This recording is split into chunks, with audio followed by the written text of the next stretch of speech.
Hello, everybody. Hope you're enjoying your Sunday. No Seahawks today. A little bummed about that. Watching Game 7 of the NLCS. Just checking out, scoping out the competition for the Rays in the World Series. Thought I'd just do a little video here. Kind of a catch-up. Catch-up. Just, I've got stuff trickling in. It doesn't fit in any one category as far as like TTMs and whatever. I have questions I wanted to answer. I wanted to update the bracket even though we're out of it. MP, if you're watching this, keep watching because I have something kind of a little addendum to our bracket that's going to allow us to make a few more bucks off our Rays, hopefully.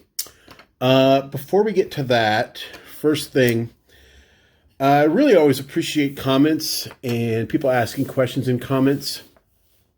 I'm not a end-all be-all expert of TTMing or autograph collecting by any means, but I do have 15 years of TTM experience, and I like to think I know a thing or three. And I do appreciate 25 Perez asked me about getting Sportflix signed or Sportsflix after I opened my care package, in which I got Alvin Davis Sportflix. Anyway, 25 Perez. Yeah, you can send Sportflix to get signed. And I don't ever recall seeing a bad one. I looked through my collection. I thought I had at least like a half dozen here I could show. I just found this one Cubs Blaze Isley. And as you can see, it looks great. Like I said, I don't ever recall seeing one that was smeared or ruined or didn't look good. And this is kind of an extra 25 Perez. I'm forgetting your real name. I'm sorry. If you want this, go ahead and send me your email address. Or send me your mailing address, and I'll stick it in a plain white envelope. Get that out to you. So I appreciate you asking a question and giving me your time and attention, allowing me to answer it. So our bracket, as we know, so for those of you that maybe don't watch every video, which is really hard to imagine, when the playoffs started, I sort of tested this theory that you could flip a coin and it would do about as good as you would in predicting a winner, because that's how random playoff series winners seem to be. Now, what I should have done was done a control and made a Ed's picks and then also a coin flip bracket. But I just did a coin flip bracket, and then I attached some dollar figures to each round. And then one of my subs, his name's MP Fox, you probably know him. Basically, we're winning money, and then we agree to spend what we won on a card of someone from the team that wins it all. So we got annihilated here. Like, basically, we topped out at $7. And I thought, well, that's a shame because Tampa Bay is one of my teams. One of my top teams. Mariners are my all-time favorite team. That'll always be true. Just, I lived in this area. I grew up in this area. But about 3 or 4 years ago, I started really following the Rays closely because of Blake Snell is from this area. And then I quickly started really liking Brandon Lau, the second baseman, and just became a fan of the team that way. MP, I believe he's been a fan of the team since the beginning. So he's got that. But what I wanted to do was, because our team's like still in this, I wanted to give us a chance to win some more money. Because if the Rays take it all, we're going to want, at least $15-20, ideally, to spend on something. So for those of you that don't know MP, his boy is Willie Adames, who is awesome. And my boy is Brandon Lau. So for the Rays to win the World Series, they're going to need to start hitting certainly more than they did this last series. Boy, there are some bats that just went absolutely silent. And one of them was Lau. I mean, he had the home run, and then he had like a bloop single infield single, and maybe one other. And then I think he went hitless against NYY. So, man, is my boy gripping. Here's what we're going to do. So, I've got this. It only goes up to 4 games right now because I didn't space this out very well. But we got Adamas here and Lau here. They're not going head-to-head. It's not a competition. But each base is worth that dollar amount. So, obviously, a home run is 4. And then walks, RBIs, stolen bases is each $1.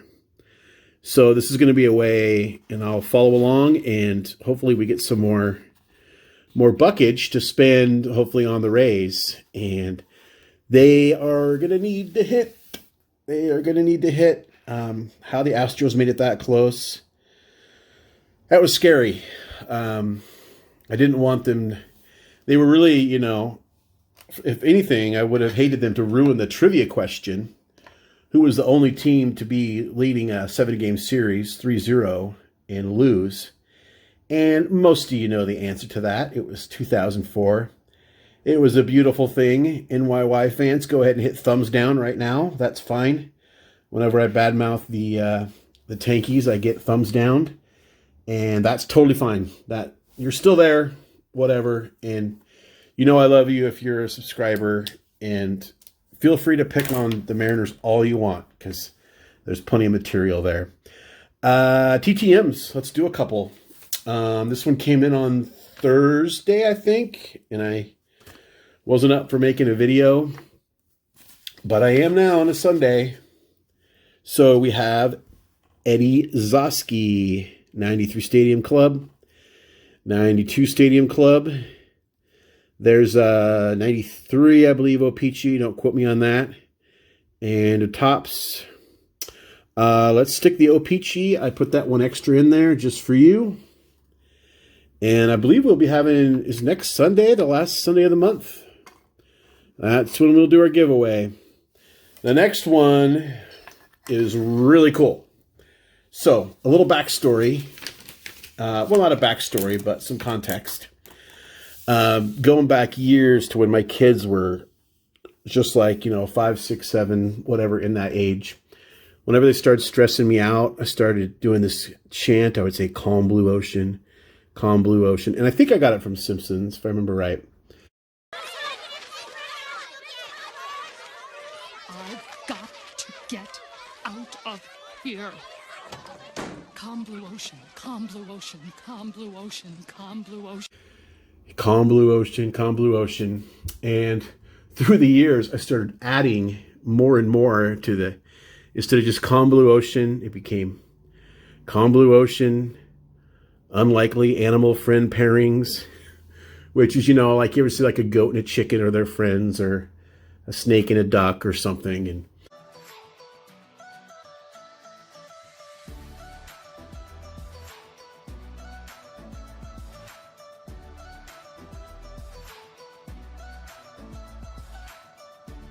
I just always think that's so amusing. So it was calm blue ocean, unlikely animal friend pairings. And then I added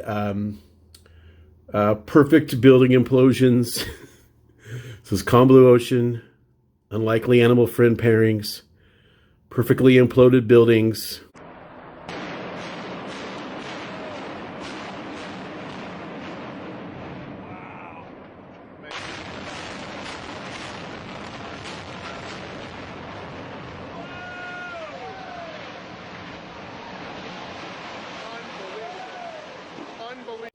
Which is still very gratifying to me, and it just puts me in a happy place. So the very last one I added about 3 years ago, and I haven't added any since, was athletes celebrating prematurely and then messing up. And so it was calm blue ocean, unlikely animal friend pairings, perfectly imploded buildings, athletes celebrating too early. Okay, so now you got the full context. For this TTM, here we go. If you're still with me, Don Beebe, who played 9 years for the Bills and was in 6 Super Bowls in that time.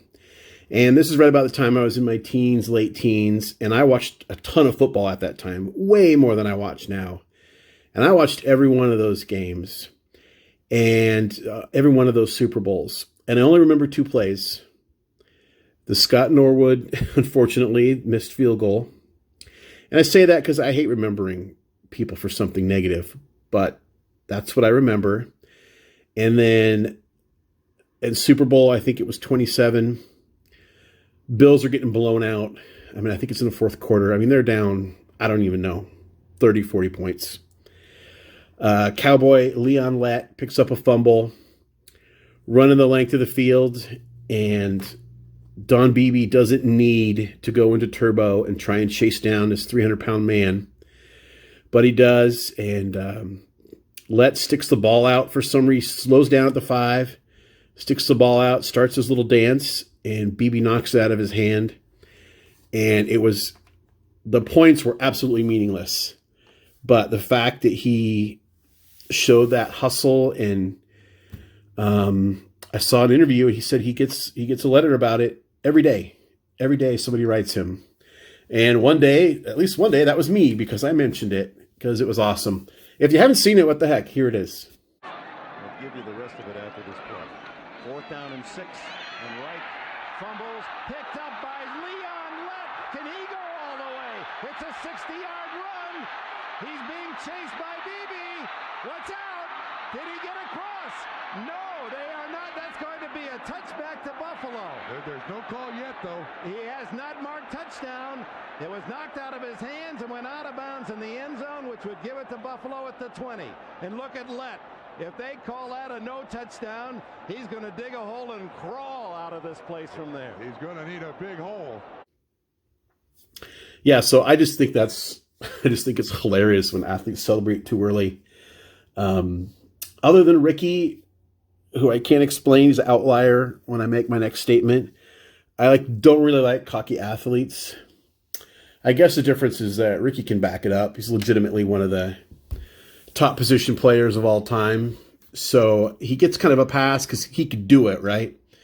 So last order of business. Maybe not the best for last. Well, I'll let you decide. When the year started, I made a list of about 5 Hall of Famers I wanted to try to chase down. Nice slabbed autographs of. And I've gotten a couple. Larry Doby was on there. And Ron Santo. Tom Seaver was on there because I knew he was ailing. At one point, I was pretty close to getting an 81 Topps PSA DNA slab. And the seller and I were about $10 apart. And I just couldn't find the extra $10, and I bailed on the negotiations. And of course, you can't live in the past, but I didn't have it. I can't control that. So no hard feelings on that. One name on that list was, and speaking of great third baseman, 2 videos back, my tribute to Brooks Robinson. Another great third baseman. Some would argue greatest ever because he's definitely got the power numbers. Here we are, Mr. Michael Jack Schmidt. This is on a 1991 Classic Best, which is a pack certified, way back early in the pack certified days. There you go, 21 of 2100. And these were inserted into Classic Best minor league packs. There was 2100 of them. I've obviously no idea how many were pulled. But when I got looking, I started looking right away for Mike Schmidt autographs. And man, it's hard to find good stuff that looks good, that's slabbed, that's affordable. If you just pick a random card, let's say 85 Topps, a nice copy in a PSA DNA holder for Schmidt, I mean, you're probably looking $80 or more. And it's just because he hates signing. He absolutely hates it.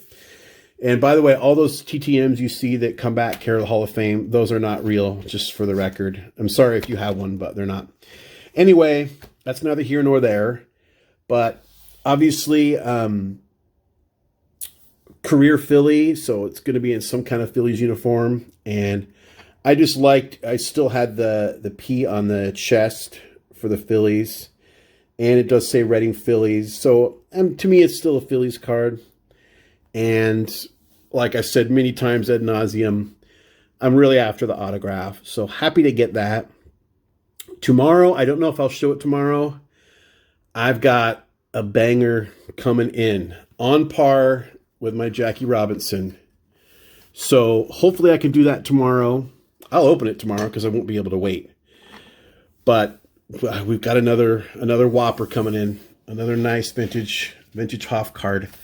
So that's my little tease for you. Enjoy the rest of the game. Probably over by the time you watch this. But we'll see you tomorrow or sometime next week, and we'll know who's facing off in this crazy 2020 World Series. Until then, remember, we don't count subscribers, we count friends.